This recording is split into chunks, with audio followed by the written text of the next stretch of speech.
Hi, welcome to Story Time with Gigi. Today we're going to be reading another Walt Disney fun to read story called Pinocchio's Promise. This was a wonderful series of books that were sent through the mail. We got Sly Fox here again. This was my nephew's book. There's his little signature. He's a grown man now. Okay. One day, Geppetto, the woodcarver, finished making a cuckoo clock. He held it up proudly. Pinocchio, Jiminy, come see this beautiful clock I made it for Mrs. Romano. It looks okay, said Pinocchio. My poor boy, you are so bored while I work, said Geppetto, but now I have some work for you.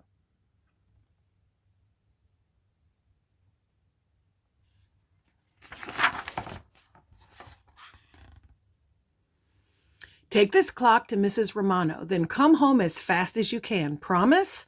I promise, said Pinocchio.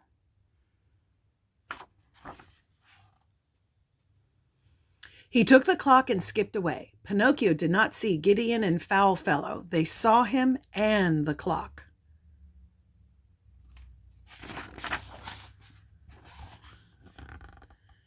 That is one beautiful clock, said Gideon. It must be worth a lot of money, said Foul Fellow. How can we get our hands on it? Pinocchio stopped to read a circus poster. I wish I could see the circus, he said aloud. My, said Foul Fellow softly. Look what we have here. He picked up 2 old circus tickets from the street. Let's see if Pinocchio will fall for our little trick.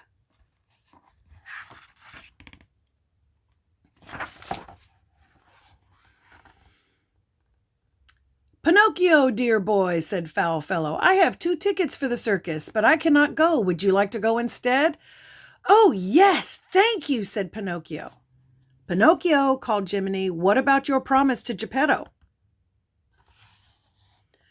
Pinocchio sighed. Sorry, I cannot go, he said. I have to take this clock to Mrs. Romano.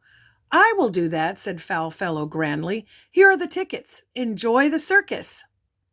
With that, Foul Fellow grabbed the clock and Gideon pulled Pinocchio off to the circus.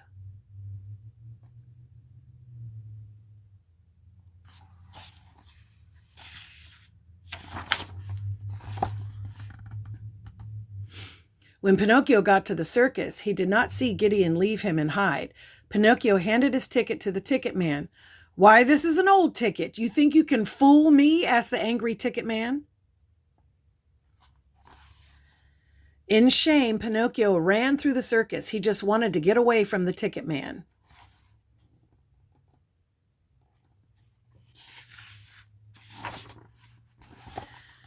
Pinocchio ran and ran. Very soon he was lost, and now Jiminy Cricket was nowhere to be found. Hate being lost. Pinocchio stopped to catch his breath. Whoosh! Suddenly he was covered with water. 2 huge elephants wanted to play. Pinocchio ran away, soaking wet.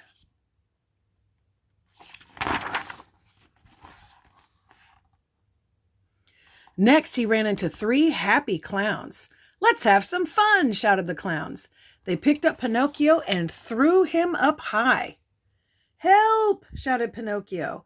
Just then, a clown threw him way up. Pinocchio flew through the air.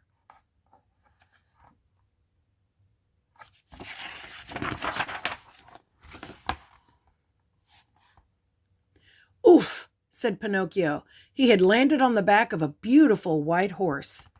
Stay and ride with me, said the girl on the horse's back. No, thank you, said Pinocchio. I must find Jiminy Cricket. He jumped off the horse and landed with a thump on the ground.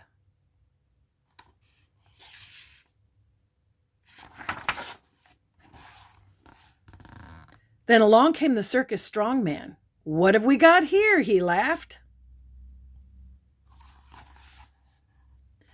Please put me down, cried Pinocchio.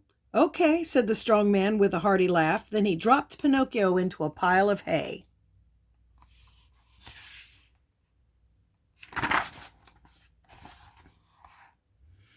Pinocchio wondered where to go now. He just had to find Jiminy. Suddenly, a lion tamer came running out of a nearby tent. Pinocchio heard screams coming from inside. Pinocchio crept up to the tent. "What is going on in here?" he wondered. Pinocchio crawled all the way into the tent.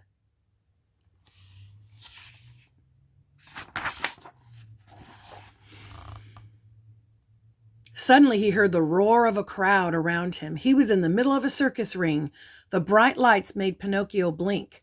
He did not see the lion ready to spring. The lion jumped. He caught Pinocchio in his huge paw. He opened his mouth. Pinocchio saw the lion's big white teeth.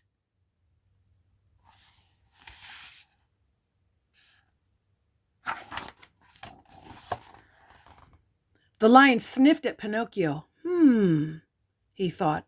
"It looks like a little boy, but it smells like wood. Why, it smells just like the old wooden ball I used to play with."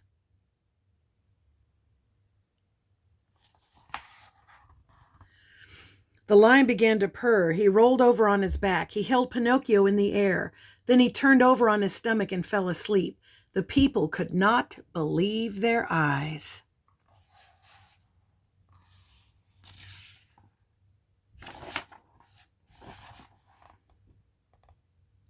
Very, very carefully, the ringmaster crept up to the lion. Very, very carefully, he put a collar around the lion's neck.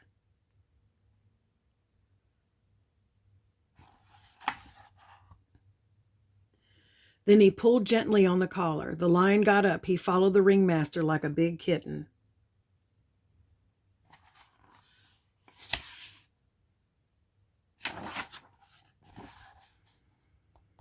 Pinocchio stood up and brushed himself off. The crowd cheered. Pinocchio did not know what to do next. He jumped out of the ring and ran away.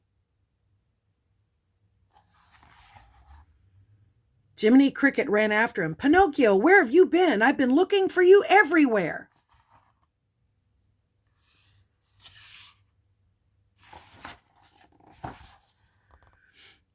Just then Pinocchio ran right into the ringmaster. "How did you get in that tent?" the ringmaster asked. "You could have been hurt. What if the lion had bitten you?"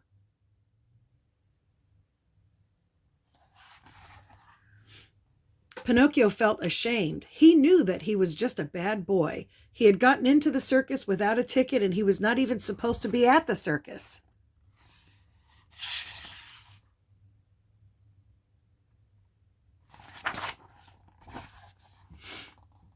Pinocchio turned and ran far away. Jiminy Cricket ran after him. "Pinocchio," he called, "wait for me. Don't keep running away. Remember your promise to Geppetto." "Oh, the clock!" gasped Pinocchio. "Yes, we must get the clock back from Foul Fellow before something terrible happens to it," cried Jiminy. Pinocchio and Jiminy hurried back to town.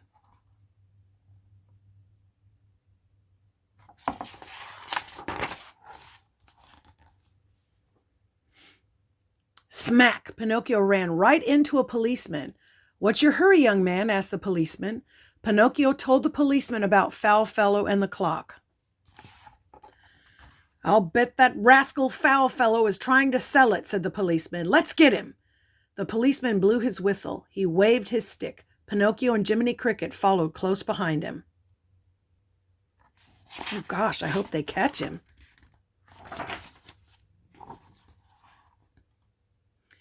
"There he is," shouted the policeman. Foul Fellow was just about to sell the clock. Then he saw the policeman and Pinocchio running toward him. He threw the clock up in the air and ran.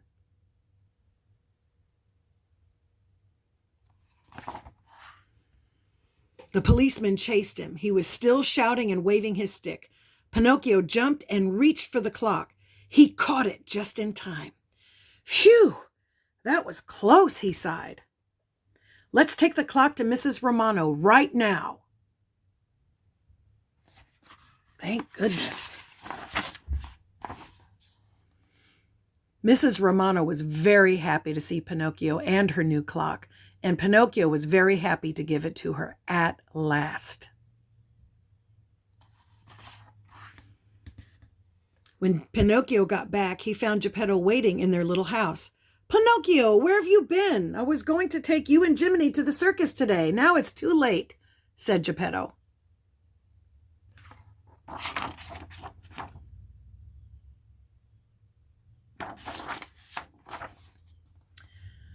We stopped to learn a lesson along the way, said Jiminy Cricket. Next time we will stick to our promises, won't we, Pinocchio? Pinocchio nodded his head. Next time I'll keep my promise. I promise. And that's our story. I hope you liked it. Make sure that you like and subscribe and share with your friends. Bye until next time.